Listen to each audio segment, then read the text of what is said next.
Hello everyone, Radhe Radhe सभी को and जय श्री कृष्णा। तो आज ये कोई ब्लॉग नहीं है और कोई मैं स्टडी से रिलेटेड। तो आज जो है मैं सिस्टम में जो भी कुछ गड़बड़ियां हैं उनके बारे में मैं जानकारी देने वाला हूं। जैसा कि बीते कुछ दिनों पहले बहुत सारे एग्ज़ाम्स हो रहे हैं बिहार में।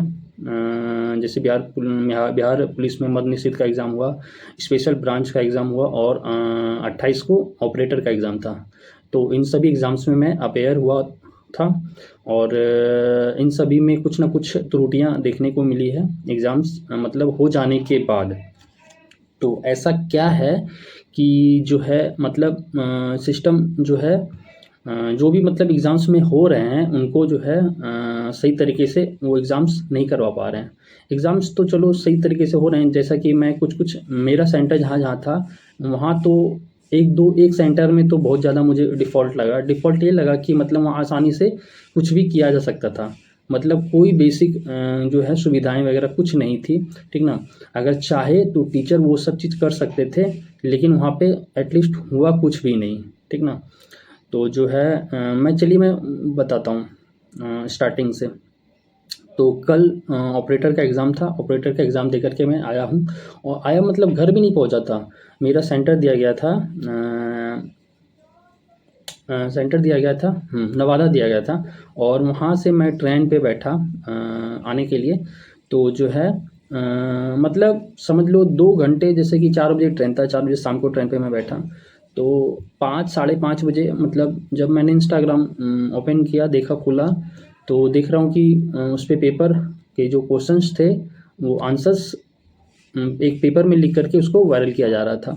तो मैं एग्ज़ाम में अपीयर हुआ हूँ और जो भी मैंने वहाँ पे देखे हैं क्वेश्चंस वगैरह, उसके आंसर्स वगैरह देखे, ऑप्शंस वगैरह देखे हैं, तो वो सारा चीज़ मुझे वहाँ पे लगा कि हाँ ये रियलिटी। कभी-कभी होता है ना कि फेक में उसको कुछ भी लिख करके वायरल करते हैं, लेकिन मैं खुद अपीयर हुआ हूँ एग्ज़ाम्स में।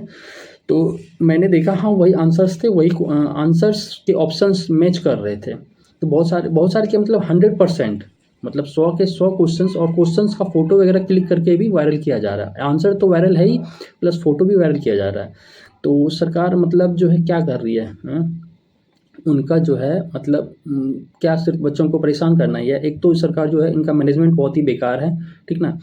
ये करते क्या हैं, बच्चों को एक डिस्ट्रिक्ट से लेकर के दूसरे डिस्ट्रिक्ट में नहीं भेजते हैं। ये बच्चों को एक डिस्ट्रिक्ट से मतलब बिहार के ईस्ट से लेकर के वो वेस्ट में भेज देते हैं। अगर कि कोई बच्चा मान लीजिए कटिहार का, भागलपुर का, बांका का या फिर किशनगंज का है, तो वो बच्चों को भेजेंगे पश्चिमी चंपारण, कैमूर भेजेंगे, रोहतास भेजेंगे, औरंगाबाद भेजेंगे, सिवान भेजेंगे, गोपालगंज भेजेंगे। मतलब इस कोने से लेकर के उस कोने, अगर वो कोना पश्चिमी चंपारण में है तो उसको भागलपुर भी दे दिया जाएगा और भागलपुर के बच्चों को जो है पश्चिमी चंपारण दिया जाएगा। अगर कोई मान लीजिए किशनगंज का बच्चा है तो उसको कैमूर भेज दिया जाएगा। मतलब सोच लो, इस कोने से लेकर के उस कोने और उस कोने से लेकर के इस कोने के, मतलब बच्चों को सिर्फ परेशान ही करना। और पिछले दिनों आपने कुछ वीडियो वगैरह देखा होगा सोशल मीडिया पे कि जो है बच्चे परेशान होकर के उनको ट्रेनें वगैरह नहीं मिलती हैं, जाने में परेशानी होती है और पैसे भी खर्चे होते हैं। तो उन्होंने तोड़फाड़ वगैरह किया था। मैं इनका समर्थन नहीं करता हूँ, ये मत करो। एटलीस्ट उनको प्रोवाइड तो करो एग्जाम्स के पहले, उनको वो सुविधाएं, मतलब उनको ऐसे जगह पे भेजो जहाँ पे जाने की सुविधा हो, ट्रेन हो। अगर नहीं ठीक है तो स्पेशल एग्जाम में ट्रेन चलाओ। उन्होंने ट्रेन भी चलाया, जब बच्चों ने तोड़फोड़ किया उसके बाद ट्रेन चलवाई। ये पहले नहीं करवा सकते हैं,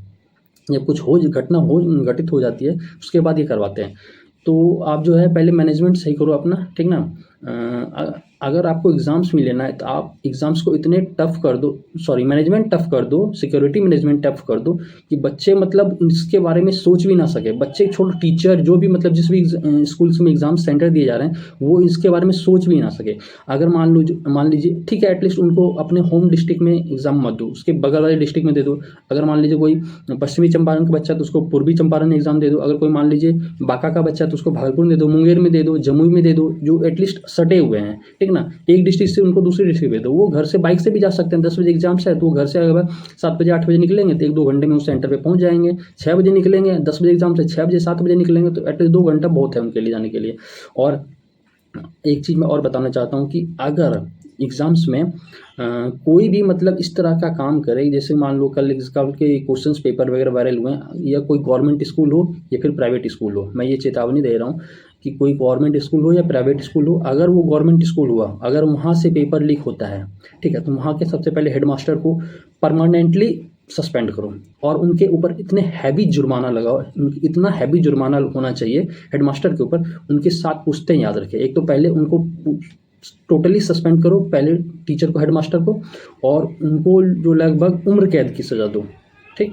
और दूसरा, उनका जो घर का जो हो कुर्की जब्ती हो, सारा उनका जो भी प्रॉपर्टी वगैरह हो, सारा चीज़ को सीज किया जाए, ठीक। और उस मैटर में जो जो टीचर इन्वॉल्व हुए हैं उनके साथ भी ऐसा ही हो, अगर ये गवर्नमेंट स्कूल होता है तो। अगर ऐसा आप एक्शन लेते हो तो जो है इन सब चीज़ों को देख करके दोबारा कोई टीचर जो है उनकी हिम्मत ना होगा, और ना ही कोई करवाने वाला का हिम्मत होगा। अगर प्राइवेट स्कूल हो, प्राइवेट स्कूल में आप अगर सेंटर दे रहे हो, कल मेरा जो एग्ज़ाम था वो एक प्राइवेट स्कूल में ही था, ठीक है। मैं स्कूल का नाम नहीं लेना चाहता हूँ। जो मुझे क्लास दिया गया था, एक 10 बाय 10 का रूम था, ठीक ना। और नर्सरी LKG के जो बच्चे पढ़ते हैं, इतने छोटे छोटे से बेंच थे। मतलब सोच लो कि 4 घंटा, 4.5 घंटा, एक तो 2 घंटा का एग्ज़ाम होता है और 2 घंटा पहले एंट्री करना होता है, तो लगभग 4 घंटा जो है मतलब घुटने जो है मतलब अकड़ गए थे, पैर सही से नीचे बेंच के ऊपर लोहा लगा। 4 साल 5 साल का बच्चे के लिए कितना बड़ा बेंच होगा, आप सोचो। ये देखो ना कि कहाँ मतलब जो है बड़े बड़े बच्चे उस छोटे बेंच पे कैसे बैठेंगे। जहाँ आप सिस्टम वो एग्ज़ाम्स बच्चों के लिए एग्ज़ाम सेंटर चूज़ कर रहे हो, एटलीस्ट वहाँ जाकर के एक बार इन्वेस्टिगेशन तो करो कि कैसा स्कूल है, क्या मतलब वहाँ का जो है सिस्टम है, नहीं है, बच्चे वहाँ पे सही से एडजस्ट कर देखो तो जाकर के सेंटर पे कि कैसा हम सेंटर बच्चों के लिए चूज़ कर रहे हैं, कि मतलब कुछ भी मुँह उठा करके सेंटर मतलब डाल दिए बच्चों के लिए।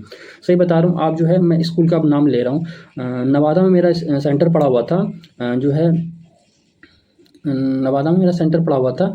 क्या नाम था स्कूल का, एक सेकंड में बता रहा हूँ। द दिशा पब्लिक स्कूल नाम था, हाँ, द दिशा पब्लिक स्कूल, माल गोदाम रोड, ठीक है। स्टेशन से आप जैसे उतरोगे, ये उसका उन्होंने वहाँ के टीचर ने बताया कि इनके 2 स्कूल्स हैं, एक तो सीनियर्स के लिए हैं शायद, और एक बच्चा, हम लोगों को जूनियर स्कूल दिया गया था, मतलब नर्सरी LKG के बच्चों का। इतना छोटा छोटा बेंच था ना कि आप पूछो मत, और सब चीज़ सही था, पंखे लगे हुए थे रूम में, पानी का व्यवस्था था, बट वो बेंच इतने छोटे थे ना कि 4 घंटा बैठना किसी के लिए पॉसिबल नहीं था। लंबे लंबे लड़के थे, कुछ तो इतने लंबे लड़के थे उनका पैर जो है मतलब आ ही नहीं रहा था, वो मतलब हाफ सीट में खुद ही जो है हाफ सीट पे बैठा हुआ था, और उनका जो बेंच था ये साइज़ था उनका बेंच का, सिर्फ इतना उनका चौड़ाई था बेंच का, इससे ज़्यादा चौड़ाई नहीं था। आप सोच सकते हो कि इतनी चौड़ाई में कैसे बैठेंगे, छोटे बच्चे तो बैठ सकते हैं, एटलीस्ट बड़े बच्चे कैसे बैठेंगे, ठीक ना। और हाँ, दूसरी बात मैं ये बता रहा था कि अगर कोई प्राइवेट स्कूल हो और प्राइवेट स्कूल में ये सारा चीज़ हो रहा हो कि बच्चे किसी तरह से जो है कोई डिवाइस अंदर लेकर के चले जा रहे हों, ठीक है ना, वो स्कूल की सहमति से हो सकता है। अगर कोई डिवाइस या कोई चीट पूजा अंदर अगर लेकर के जाते हैं तो स्कूल की सहमति से, या फिर जो प्रशासन वहाँ पे अलाउ किए जाते हैं उनकी सहमति से, बिना उनकी सहमति से वो अंदर लेकर नहीं जा सकते हैं। जूते तक खुलवा दिए जाते हैं बाहर में, जूते मुझे खाली पैर, मैंने एग्जाम दिया बैठ करके, चीज़ बाहर खुलवा दिए जाते हैं। एक पानी का बॉटल लेके जाते, वो भी ट्रांसपेरेंट होना चाहिए, ठीक है, उस पर कोई रैपर्स वगैरह नहीं होना चाहिए, ठीक है। जब आप इतने मुस्तैदी से मतलब ये सारे सिक्योरिटी वगैरह चेक करते हो, थंपिंग एग्जाम्स के दौरान बायोमेट्रिक वगैरह होता है, फिर सारा चीज़ डिटेल से पूछा जाता है, तो ये सारी चीज़ें होती हैं, तो फिर भी पेपर कैसे लीक हो जाता है। अगर कोई प्राइवेट स्कूल ऐसा कोई करता है तो सबसे पहले उसका मान्यता जो है उसको रद्द करो, ठीक है, परमानेंटली मान्यता रद्द करो। उसके जितने भी सेंटर्स डिस्ट्रिक्ट में चल रहे हैं सारे को बंद करो, क्लोज करो, और उसका जो भी हेड है स्कूल का उनको कस्टडी में लो, ठीक है, उनको कस्टडी में लेकर के पूछताछ करो कि ऐसा उन्होंने क्यों किया है, ठीक है। और उन पे इतना हैवी जुर्माना लगाओ कि उनकी 7 पुश्तें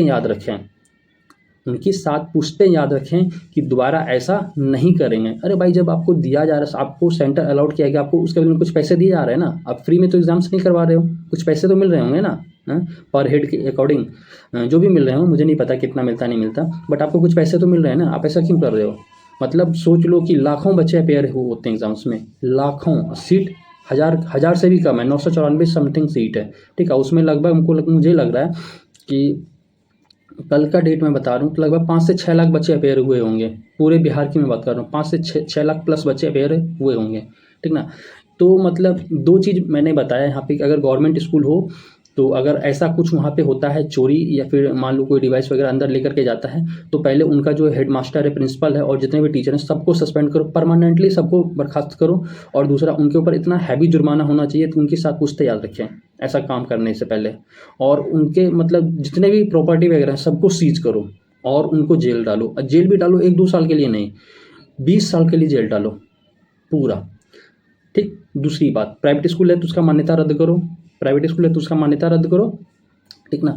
और उनका जितने भी प्राइवेट प्रॉपर्टी हैं सबको सीज़ करो, प्राइवेट स्कूल का मान्यता रद्द करो, प्राइवेट प्रॉपर्टी सीज़ करो और उनको भी वही जुर्माना लगाओ, ठीक ना। जितना मतलब इतना हैवी जुर्माना लगाओ कि वो याद रखे कि हाँ मैंने कुछ गलती किया है, दोबारा ऐसा नहीं करेंगे। अगर ऐसा हुआ ना तो दूसरे जो भी मतलब जिनके मन में हो रहा होगा कि हाँ हम ऐसा करने वाले हैं, वो ये चीज़ देख करके उनकी रूहें काँप जाएँ कि ऐसा नहीं करना बच्चों के भविष्य के साथ, ठीक ना। अगर आप 1-2 बार ऐसा एक्शन ले लेते हो ना तो जो है फिर जो है सबसे बेकार। बिहार में पता है सबसे ज़्यादा बजट शिक्षा व्यवस्था पे खर्च किया जाता है, दूसरा हेल्थ इंफ्रास्ट्रक्चर पे। ये दोनों यहाँ का कोलैप्स किया हुआ है, ना तो यहाँ पे बिहार में शिक्षा व्यवस्था सही है बिहार का, और ना ही बिहार का जो है हेल्थ सिस्टम, ये दोनों कोलैप्स है।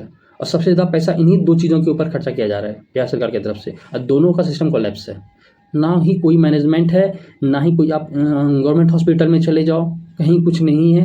डॉक्टर आ रहे हैं अपनी मर्ज़ी से, जा रहे हैं अपनी मर्ज़ी से, देख रहे हैं नहीं देख रहे हैं, कुछ नहीं। उसी तरह सरकारी स्कूलों के हाल हैं, ठीक ना। तो ऐसा नहीं चलेगा। आप इतने पैसे खर्चे कर रहे हो, इतने मतलब जो है सरकार पब्लिक के टैक्स के पैसों को इस तरह से बर्बाद करोगे तो ये बिल्कुल ही सही नहीं है, ठीक ना। तो जो है आप सबसे पहले ये सब चीज़ें करो, ठीक ना। इनके ऊपर इतना कड़ा एक्शन लो, इतना कड़ा एक्शन लो कि इनकी पुश्तें, आने वाली पुश्तें याद रखें, और इनके बारे में इनको ऐसा देख करके जो भी किसी के मन में अगर ऐसा करने का वो सोच भी रहा होगा तो उनकी रूहें काँप जाए कि नहीं करेंगे ऐसा। बस मैं इतना ही कहना चाह रहा था और कुछ नहीं। तो अगर आपको वीडियो अच्छा लगा हो तो प्लीज़ वीडियो को लाइक कीजिएगा, शेयर कीजिएगा, वीडियो को ज़्यादा से ज़्यादा शेयर कीजिएगा, ताकि जो है ये जो कान से सुनते नहीं हैं और आँख से देखते नहीं हैं उनके तक ये वीडियो पहुँच जाए।